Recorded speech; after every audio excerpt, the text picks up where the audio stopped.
Bonjour à toutes et à tous et bienvenue ici à Nijni Novgorod pour ce nouveau journal des Bleus. Un JT des Bleus qui commence comme d'habitude avec le point sur la vie des Bleus ces derniers jours. Une vie des Bleus qui a été marquée essentiellement par la volonté de Didier Deschamps de préserver son groupe des regards extérieurs. En effet, depuis leur retour de Kazan, les Bleus ont enchaîné entraînement à huis clos ou sessions partiellement ouvertes au public.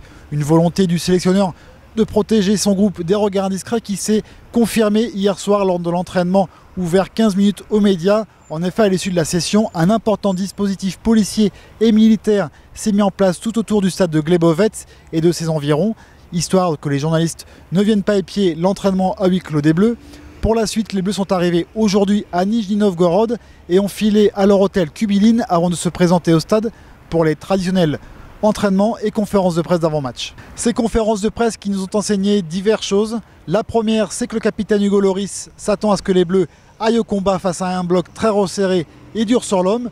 Le deuxième point, c'est que le joueur de Tottenham a fait savoir qu'il ne voulait pas que les Bleus concèdent trop de coups de pied arrêtés, notamment aux abords de la surface, en raison du jeu de tête performant des Uruguayens. Et enfin, troisièmement, Didier Deschamps, malgré le flou ambiant régnant sur la participation ou non d'Edinson Cavani, eh bien le sélectionneur a fait savoir qu'il préparait son équipe comme si le Matador allait jouer, indiquant aussi qu'il avait plusieurs options. Allez, on enchaîne avec les compositions d'équipe.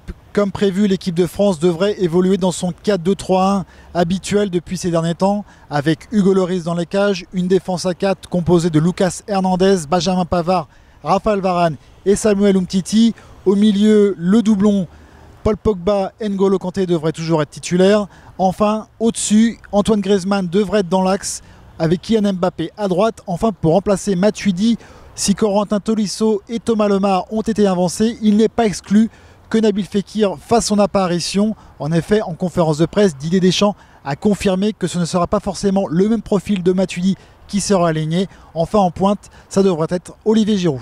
Allez, on reste avec la compo des Bleus avec un zoom aujourd'hui sur Nabil Fekir, remplaçant jusque-là le joueur de l'Olympique Lyonnais pourrait finalement être titularisé pour la première fois de la compétition face à l'Uruguay. Alors pourquoi ce choix?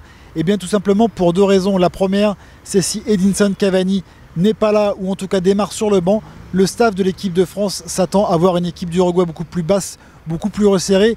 Et deuxième point, il s'attend également à ce que l'équipe de France ait une meilleure possession de balle.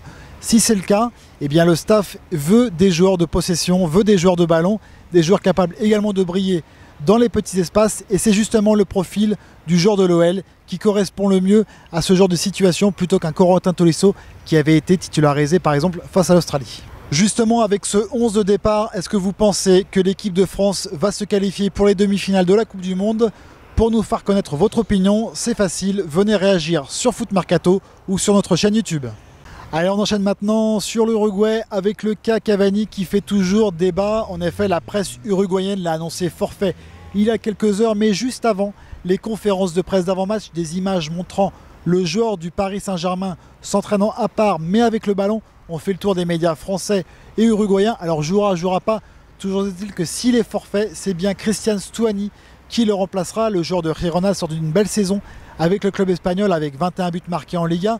Cependant, en sélection, il est certes barré par le duo Cavani-Suarez, mais Stuani présente une statistique assez surprenante. En effet, avec une quarantaine de sélections au compteur, il a marqué seulement 5 buts, mais sa dernière réalisation remonte au 4 septembre 2015. Alors, est-ce que cette série se poursuivra contre la France? Réponse demain. Voilà, c'est la fin de ce JT. Merci à toutes et à tous de nous avoir suivis. Comme la semaine dernière, on espère que ce ne sera pas le dernier JT des Bleus de cette Coupe du Monde. En tout cas, comme d'habitude, on se quitte sur une image sympa pour terminer ce JT avec cette fois-ci Adil Rami qui a encore fait le show en conférence de presse. On vous laisse admirer. Au deuxième rang, par Saber Desfarges, RMC BFM. Vous ouvrez votre cahier, page 8, exercice 4, pas de bruit. Déjà, dernière conférence de presse de Ben, il disait d'arrêter de l'appeler Jeff Tuch, mais pas pour moi, pour vous. Vous n'êtes pas son pote. Et mais bon, sacré tuche de balle, hein. En une tuche, il a tuche couché. Non, mais donc on va rester sur la positivité, attitude, positive attitude. La vie de groupe, tout ça. Et est-ce que, sincèrement, Ouais. Toucher la moustache. C'est la moustache, c'est direct. Elle tue cette moustache.